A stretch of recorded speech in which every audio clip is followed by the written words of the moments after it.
Bonjour à tous, c'est Edouane et aujourd'hui on se retrouve pour parler du match France-Allemagne qui s'est soldé par la victoire de la France 1-0 sur un but contre son camp d'Hummels. Donc ce match est très intéressant parce qu'on a vu un peu deux visages de l'équipe de France et même s'ils gagnent, pour moi c'est pas encore vraiment rassurant sur la suite de la compétition et je vais vous expliquer en détail un peu pourquoi. Donc déjà la première mi-temps, on va dire était assez équilibrée, c'est vrai que la France a fait comme une bonne première mi-temps, c'est-à-dire qu'on va dire que c'était équilibré des deux côtés. La France a eu deux occasions, l'Allemagne a eu deux occasions, mais la France était assez bien dans le match, ils ont eu, je pense, les occasions les plus dangereuses.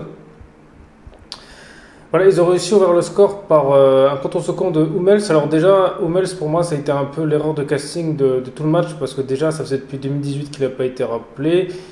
Et autre chose, c'est que Hummels est connu pour être un joueur justement qui court pas vite. Donc mettre un joueur comme lui alors qu'en face c'est Mbappé, j'ai vraiment pas compris là ce que Joachim Löw a fait. Et en plus c'est lui qui marque contre son camp. Et, en- et pour moi au niveau là, je trouve que le but contre son camp est vraiment abusé parce qu'à aucun moment tu dégages devant le but, soit tu la mets sur le côté, mais là en plus il était vraiment devant là, c'était vraiment compliqué de la mettre au-dessus. Il fallait vraiment, voilà, il n'y a que Cavani dans les grands jours qui arriverait, mais en soi c'était vraiment compliqué de la mettre au-dessus. Il aurait dû la tirer sur le côté, donc c'est vrai que lui, je pense que c'est vraiment lui qui fait perdre le match déjà à l'Allemagne.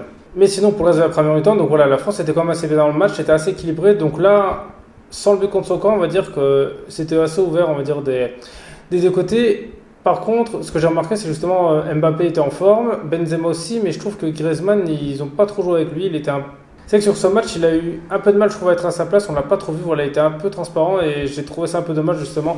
Bon, après, la France a pas dominé le match, donc peut-être ça aurait été différent s'ils dominent le match. Peut-être qu'ils auraient plus combiné. C'est qu'ils ont plus joué en contre, donc dans un contre, je pense pas que ça a quelque chose de mettre Griezmann avec Mbappé, dans le sens où ces deux joueurs, on va dire, qui ont un profil similaire, et sauf que Mbappé court plus vite. Donc, si joue en compte, peut-être mettre un autre joueur, histoire d'aider peut-être à la récupération de balles aux constructions que Griezmann, mais bon, ça n'a pas empêché l'équipe de France de gagner.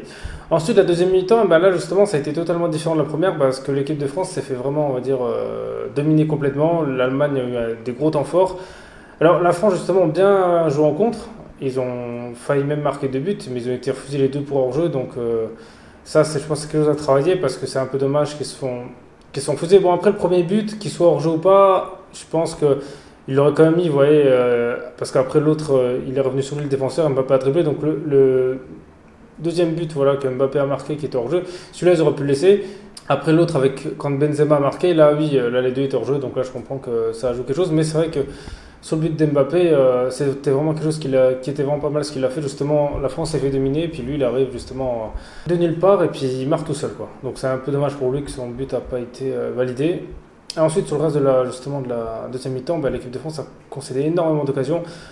Donc là, c'est un peu inquiétant, mais d'un autre côté, c'est un peu comme ça qu'ils ont gagné la Coupe du Monde, dans le sens où ils n'ont pas du tout dominé leur match. Et il y a beaucoup de matchs justement joués en défense et en contre, voilà. Et justement, ça leur réussit bien. Alors, ce style de jeu, c'est quand même assez risqué dans la mesure où si l'équipe adverse est réaliste, et ben là, le problème, c'est que ça peut faire très mal et s'en prendre plusieurs. Donc, mais bon, pour l'instant, justement, ils ont l'air on va dire, de maîtriser ce qu'ils font. Donc, à voir contre toutes les équipes, parce que justement, ça peut être un peu plus compliqué contre des équipes un peu plus efficaces que l'Allemagne, parce que c'est que l'Allemagne, en ce moment, ils sont pas au top de leur forme. Voilà, ils ont subi quelques revers. Donc, à voir justement dans le sud de la compétition.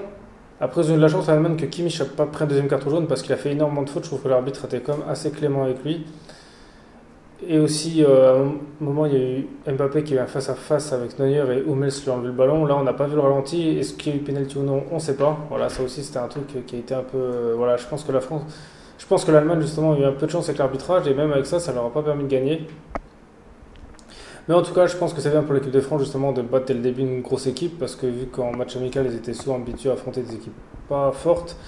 Là, au moins, ça les met direct dans le bain et ils sont prêts à affronter, je pense, n'importe qui parce que ça doit faire partie justement des favoris de 7 euros.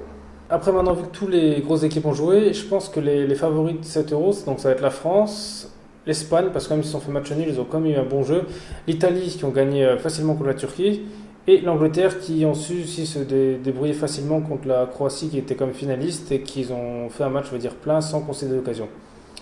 Donc je pense que justement, je vois bien un de ces trois-là l'emporte à la fin. Bon, peut-être que je me trompe, peut-être justement qu'il y a une équipe qui n'est pas encore bien préparée qui va surgir. Hein. Des fois, ça peut arriver qu'il perd le premier match et après qu'il gagne.